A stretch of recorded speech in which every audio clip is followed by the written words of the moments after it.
सोना चांदी सस्ता हुआ है। सोने की अगर हम बात करें तो 927 रुपए गिर करके 1,51,000 पर पहुंच गया है। वहीं चांदी की अगर हम बात कर ले तो 4700 सस्ती हुई है। अब आपको बताएंगे कि क्या रेट अभी फिलहाल चल रहा है। नमस्कार, मैं हूं आपके साथ आयुषी गुप्ता। देखिए, सोना चांदी के दाम में आज यानी 23 अप्रैल को गिरावट है। IBGA के अनुसार 10 ग्राम 24 कैरेट सोना 927 रुपए गिर करके 1,51,000 रुपए पर आ गया है और इससे पहले 22 अप्रैल को इसकी कीमत 1,52,000 रुपए प्रति 10 ग्राम पर थी।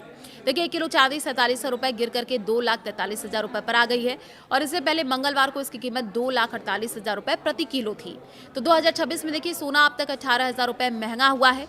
31 दिसंबर 2025 को 10 ग्राम सोना 1,33,000 रुपए पर था, जो अब 1,51,000 रुपए पर पहुंच गया है।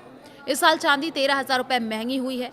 31 दिसंबर 2025 को चांदी 2,30,000 रुपए किलो पर थी, जो अब बढ़ करके 2,43,000 रुपए पर पहुंच गई है।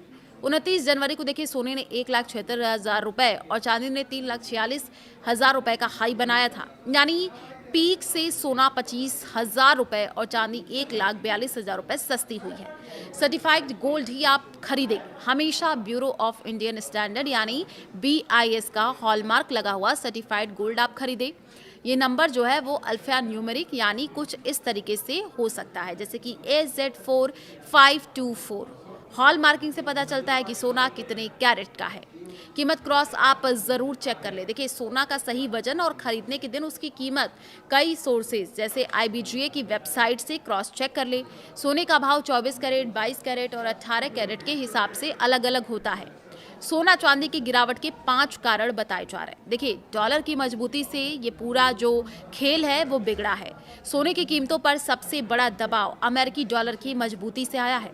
डॉलर इंडेक्स में करीब 0.15% की बढ़त दर्ज की गई है, जिससे गोल्ड पर दबाव बढ़ गया है। दरअसल जब डॉलर मजबूत होता है तो सोना महंगा हो जाता है, जिससे इसकी मांग घटती है और कीमतें नीचे आती हैं। तो एक और बड़ी जानकारी आपको दे दें कि देखिए, जिस तरीके से लगातार सोने चांदी के दाम बढ़े हैं, इसको लेकर के भी पिछले साल हमने देखा कि किस तरीके से जो है सोना चांदी के दाम बढ़े कम हुए, लेकिन इस साल की शुरुआत में भी यही देखने को मिला है। अब देखिए, कच्चे तेल में जो उछाल हुआ है उसकी भी हम बात करेंगे, किन लोगों को बड़ा फायदा भी हुआ है।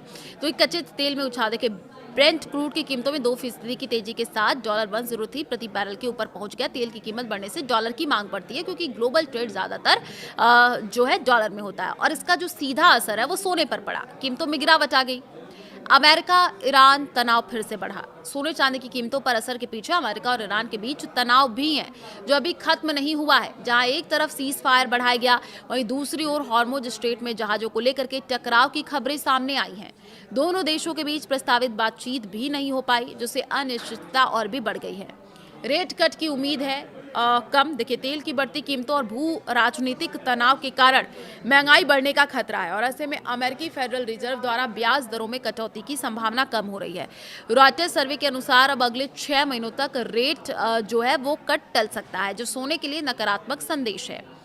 और एक जानकारी आपको बता दें कि हमने देखा कि किस तरीके से युद्ध के बाद से सोना दबाव में, जो 28 फरवरी से शुरू हुए अमेरिका ईरान तनाव के बाद से घरेलू बाजार में सोने की कीमतें 4% से ज्यादा गिर चुकी हैं। हालांकि इसके बावजूद सोना इस साल के सबसे बेहतर प्रदर्शन करने वाले एसेट्स में बना हुआ है। शॉर्ट टर्म दबाव की बात करें, लॉन्ग टर्म मजबूती, तो देखिए, इस साल अभी तक जो है सोने ने करीब 14% का रिटर्न दिया है, जबकि पिछले साल इसमें 75% की शानदार तेजी आई थी। और इसके मुकाबले निफ्टी 50 इस साल अब तक करीब 7% गिर चुका है, जिससे सोना निवेशकों के लिए अभी भी सुरक्षित विकल्प जो है वो बना हुआ है।